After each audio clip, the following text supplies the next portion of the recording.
Well, we're here at 3. It's after 10 past. He is in, isn't he? One of the big boys wants to see you. He always pulls the same trick. Sends for you at 3 and sees you at 3:15.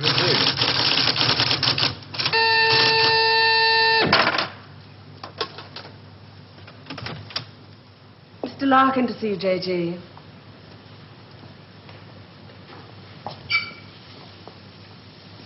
I'm sorry for the captain. Sit down, Mr. Larkin. Thank you. Do you smoke these things? King of Kings, sirs. Yes. Very surprised we got you to come here, Mr. Larkin. Well, I couldn't see what the CWNS would want with me. Still can't. Do you know anything about us? Oh, I heard 1 or 2 things when I was working with the BBC. What did you hear? CWNS set up midway between the government and the TV companies. Any time the newsreel boys put out stuff with security classification, wars, weapons, political leaks, they get their film through this office. What do we know about you? Larkin. Robert Santor. Yes, it's a family name. Good family. Good education. But you turned your back on all that, didn't you? Tried a little bit of everything. 1955, you wrote some plays for the BBC, then worked for them as a story editor.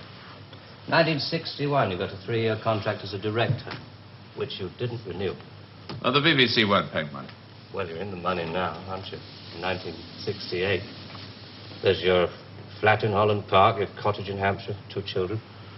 And a dog and a cat who commute with us to the country at weekends. Well, maybe you knew that already. 6 years ago, there were those shows you did on alcoholism, blood sports, slum clearance. People called you bright. Very bright. There were other words they used. Hard-hitting, vital. Now you do only 4 shows a year. The critics call them brilliant. They're high in the ratings, and they're, they're souffles. Little soft in the center. Don't think I'm complaining. Oh, you can complain if you want to. Just call it a friendly professional interest. I'd like to know what happened to alcoholism and blood sports. Call it reaching the age of 35. Call it school fees, 2 fixed addresses. Call it joining the establishment. Call it being a socialist for 15 years in a country that'll never be socialist. Good.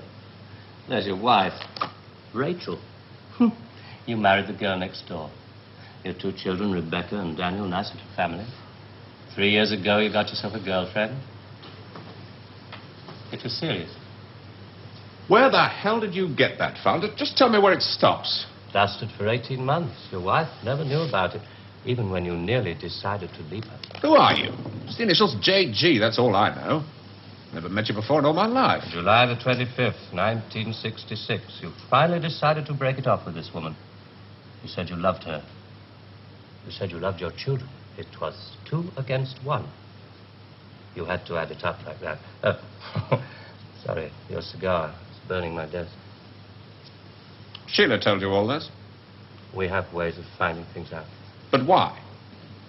If it's blackmail, the thing won't hold water. It's all in the past. Well, there'd be pain, of course, for Rachel and the children. But you wouldn't get anything else out of it. No, it isn't blackmail. We've just been interested in you for a long time. Interested? You went back to your wife because you said it was 2 against 1. I call that very responsible. We're interested in very responsible people. In fact, we have a little index for them. We call it their power quotient. A ratio of responsibility as against aggression. Yours is very low. 0.2. That's very low. Just what we need. Sit down. Please. I'm sorry, the language must seem rather strange at first, but we take it very seriously. Just to show you how seriously, I'm going to tell you how we checked up on you. We call these things surgical transmitters. One was fitted inside you when you went into the Charing Cross Hospital 3 years ago. Appendix, wasn't it? Transmitter? Are you trying to tell me that you listen to every word I say? A machine does. untouched by human hand. There's a little gadget in these things that ties up with the pulse rate.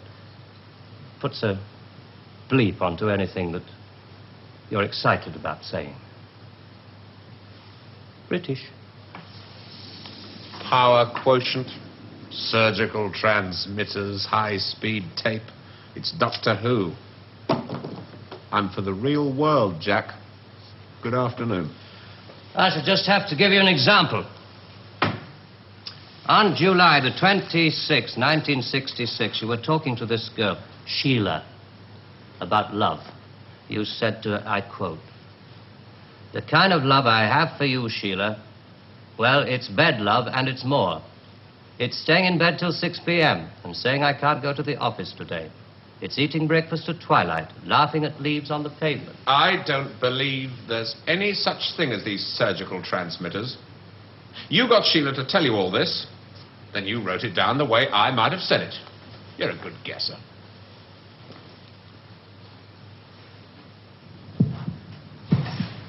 Can you hear your heart beating? It's eating breakfast at twilight, laughing at leaves on the pavement, getting a cab to a silly movie to Paris. It's moving when you're tired of staying still. And I've done it all before when I could do it with no ties. Now it'd just be irresponsible. So there really is one of those things inside me.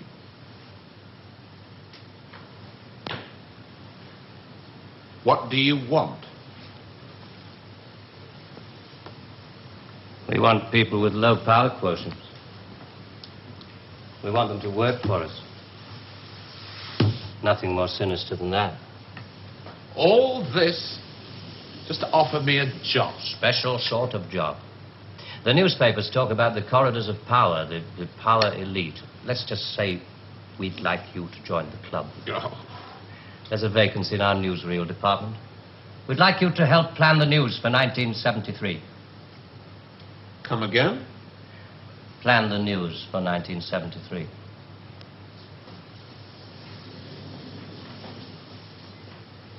What are you doing? I just want to make sure the sunlight's real.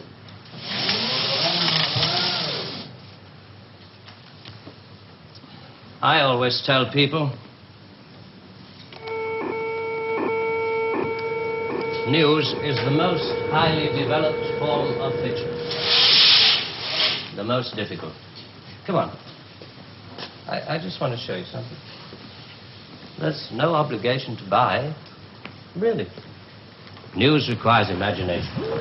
News requires responsibility. We think you're well qualified. Please. Double A security, sprinkler systems and other services do not operate beyond this point.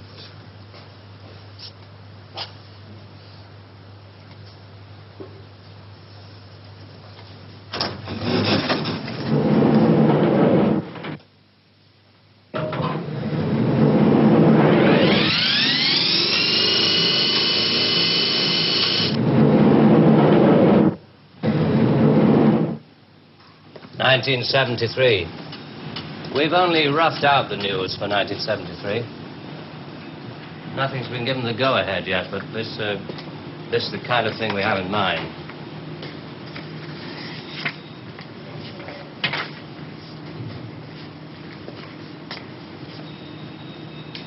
Come.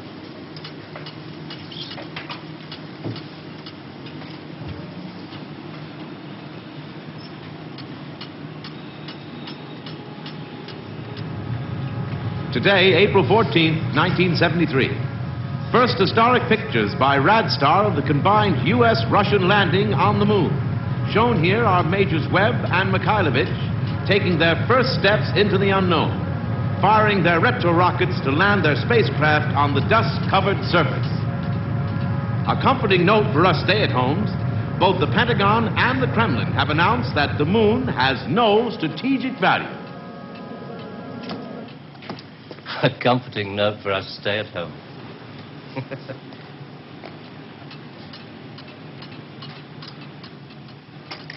I can't show you any film on this next model. We haven't photographed it yet. But this is the way it will sound. June the 22nd, 1973. The State Department releases film of the ultimate weapon, codenamed Icarus. This satellite is equipped with a solid reactor. In layman's terms, it can freeze air solid, stopping all missiles, killing all forms of life. Icarus orbits at the same speed as the Earth, can hang in position over every major city that threatens the peace-loving nations. Rather proud of this one. Come on.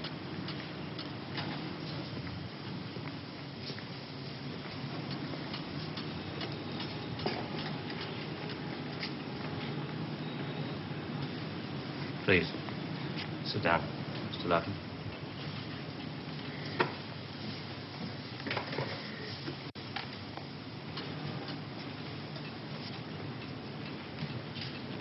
September the 5th, 1973. The new phase in global warfare. War by example. At 4:32 our time, China took out the remote Indian border village of Bandor, unprotected by the Icarus network. After the first 2 5-megaton H-bombs had fallen, the 9-way hotline finally Switch had it off. effect. But This is going to happen in 1973. You're going to make this happen? No. We're going to make models, much cheaper. Then we photograph the models. Fake newsreels. That's fake newsreels. For the past 10 years, people have been looking at our fake newsreels and listening to our fake commentaries. And they accept it for the truth. And you can do it. Stop 100 people in the street. How many of them have actually seen a missile or a satellite? They're just told they exist and they believe it. Yes, you're getting there. I knew you would. Well, now, the moon rocket and the satellite, that you can get away with. That's too remote for people to grasp. It's too far away. But this... I mean, you invented this village on the Indo-Chinese border. Oh, yes. Well, somebody could check up. Very mountainous territory up there. There'll be no survivors in 1973. No rescue work. Radiation scare. Yes. You can do it.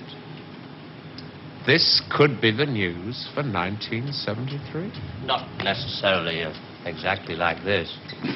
We only plan in detail 1 year ahead. Oh, you only plan 1 year ahead. Hey, tell me, what is the news item that's bothered you the most in the past year, 1967? Oh, well, it has to be the new American intercontinental ballistic missile, the Boy Wonder, doesn't it? Just the one I asked him to set up for you. The new ICBM, codename Boy Wonder, with a much-talked-about Mercury warhead. I haven't any special effects up here, but perhaps with the proper sound. Blast off. And Robert Larkin, television director, high IQ, 35 years old, is scared. Scared by nothing. It doesn't work. It's a scientific impossibility. The same goes for the much-talked-about Mercury warhead. Perspex. Well, if this rocket doesn't work, then the others... They have a fireworks party at Cape Kennedy almost every other day. Well, you didn't really believe there were all these things whizzing about up there, did you? Sputniks and rockets. Astronauts crossing their legs for 8 days. How long has this been going on? Since Hiroshima. And the H-bomb, you mean... that doesn't work either? Right. Dirty. Very, very dirty. What was your first reaction? Relief. Oh, yes. Yes, it has to be relief.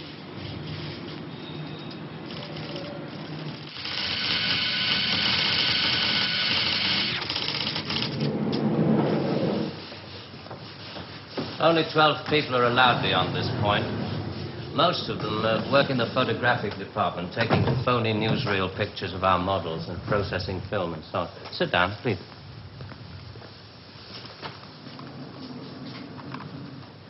Ah, pretty pictures from our stills department. The boy wonder. Do you really think that missiles and satellites are mile out of country? No, not at all. I've only shown you the hard news. There are other things, much softer things we thought might interest you. Well? 1973, we thought it might be time for an anti-teenage movement. A long-awaited return to maturity. Sherry. Perhaps even a religious revival. Oh, I see. You want me to arrange the grand opening of Ruislip Cathedral. 1st of October, 1973. Mark the date down in my 10-year diary. We are very serious about you. There are things about you we like very much. Qualities you have to offer. Qualities that we perhaps don't possess at the moment. That's great. Our file on you. I have to return to July the 25th, 1966, the day you broke it off with this girl, Sheila. You really did reveal rather a lot of yourself that day. But, of course, if you really mind... Help yourself. You said to her, it won't work, Sheila, and she said something, and then you said...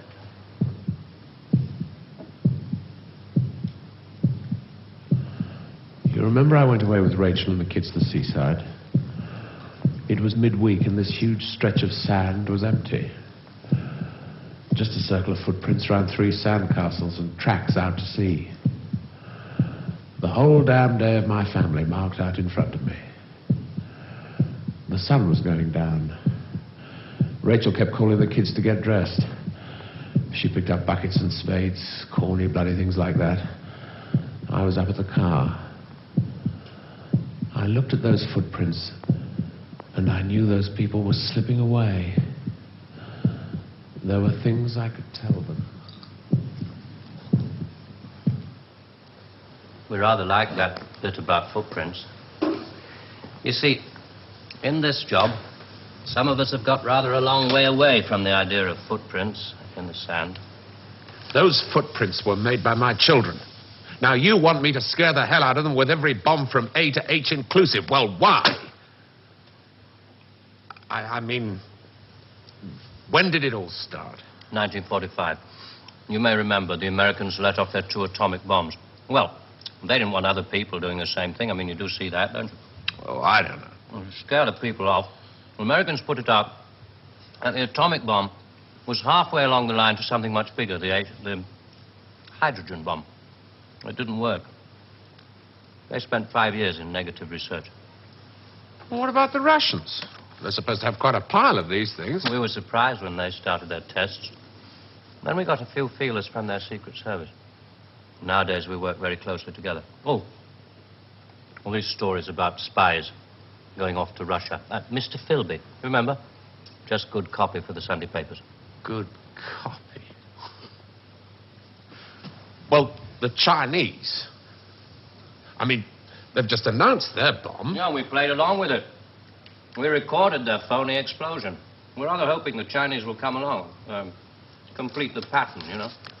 In Vietnam, hundreds of people are being killed every week. Well, you can't do that with your models. No. And you can't kill people of bad habits in 2 generations. They like to carry rifles. They like to put lines on maps. And we let them because we control the situation. There's no danger of world war. Just a simple choice for everybody. Capitalism or communism. Strawberry or vanilla. It all adds up to the same thing now we've got rid of the big bangers. Well, how can you be sure that Johnson, Kosygin aren't working on other things? Poison gases, bacteria. Pathetic man of your intelligence. You don't want to destroy the world. Neither do I. What makes you think that presidents are different? Well, they've made some pretty good stabs at it in the past. There wasn't the right sort of control then. Nowadays we know better. Politicians are easy to control.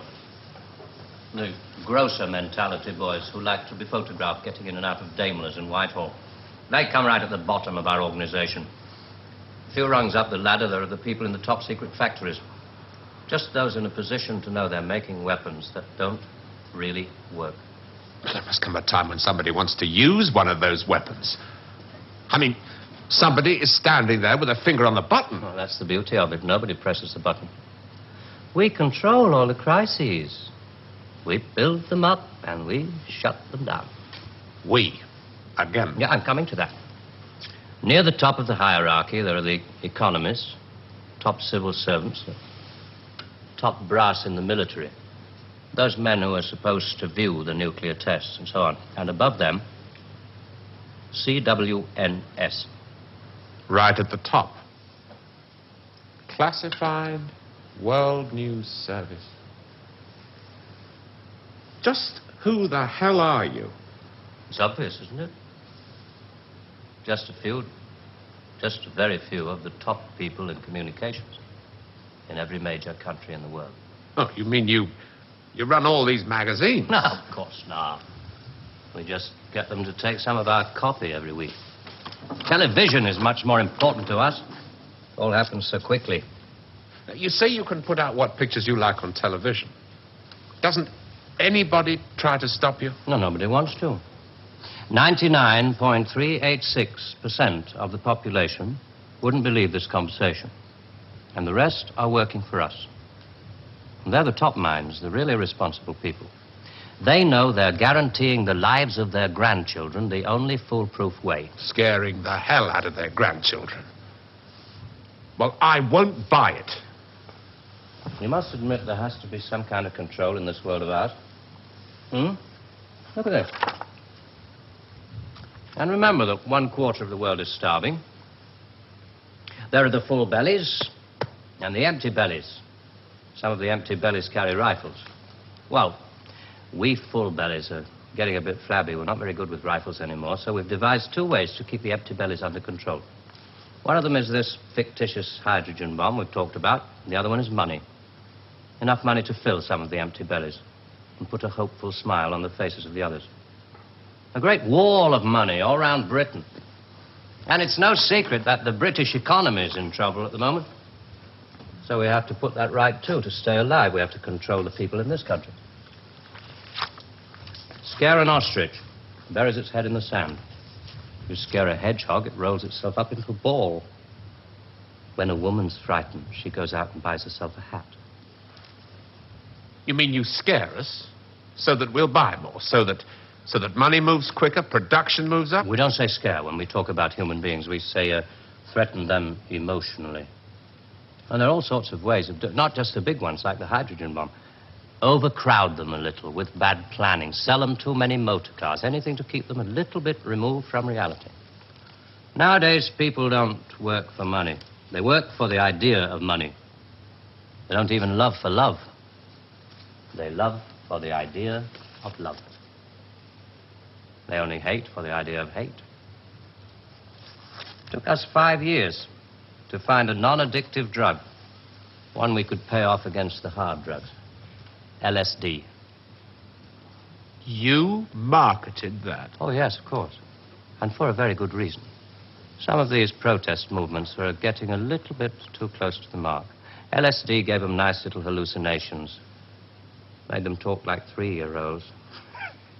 Throw flowers at policemen. Shall we talk terms? You're not still going to ask me to work for you? I'm afraid I've had to put all this rather bluntly. You see, there wasn't really very much time. It must be rather a shock. Most people realize that the world is controlled from about 6 big cities. But it must be rather shocking to learn that 1/6 of the world is controlled from this building. You mean you? Oh, no. I only rate an office on the 7th floor. There are 2 other offices above this one. And a giant computer system. Link number 4 in world control. A computer? And what's so remarkable about that? It's just a machine that can store a vast amount of information. A machine that knows too bloody much. Now you're being hysterical about it. The computer's very simple.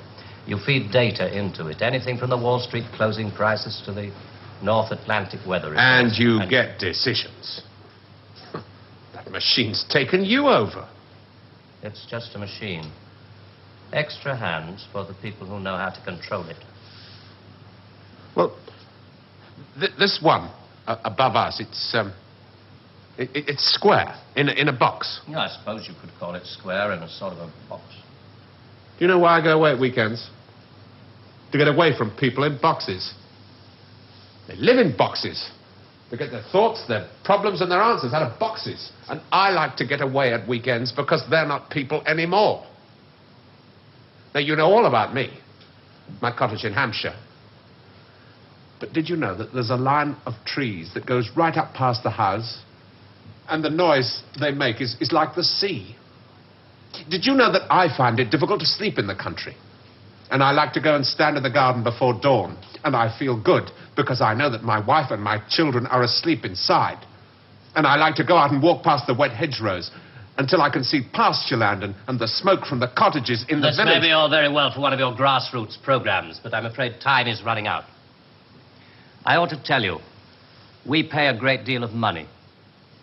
We can afford to. We save such a lot on things like the national defense budget, so on. We would start you off at £250,000 a year. Oh. Rising to £1 million when you make the Ministry of Morality, which I know you will. Will you let me out of here? One little point. I should have told you about these surgical transmitters.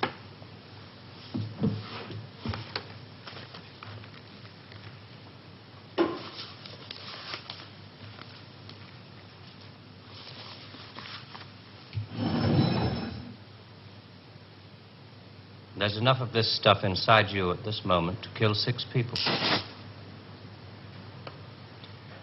There's a button we can press. I'm sorry about the dramatics. Our boys call these things the oral contraceptive. Keeps them from talking too much. So there must be one of those transmitters inside you. Who presses the button? Extra hands. All this stuff about the computer being extra hands for the men who know how to control it. That machine controls you.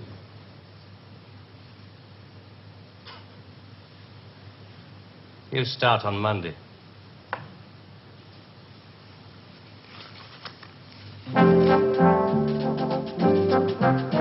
Early controversial classics from Dennis Potter next weekend with the first of the Nigel Barton plays on Saturday at 11:20.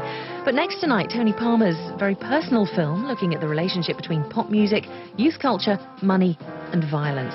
All My Loving in a moment.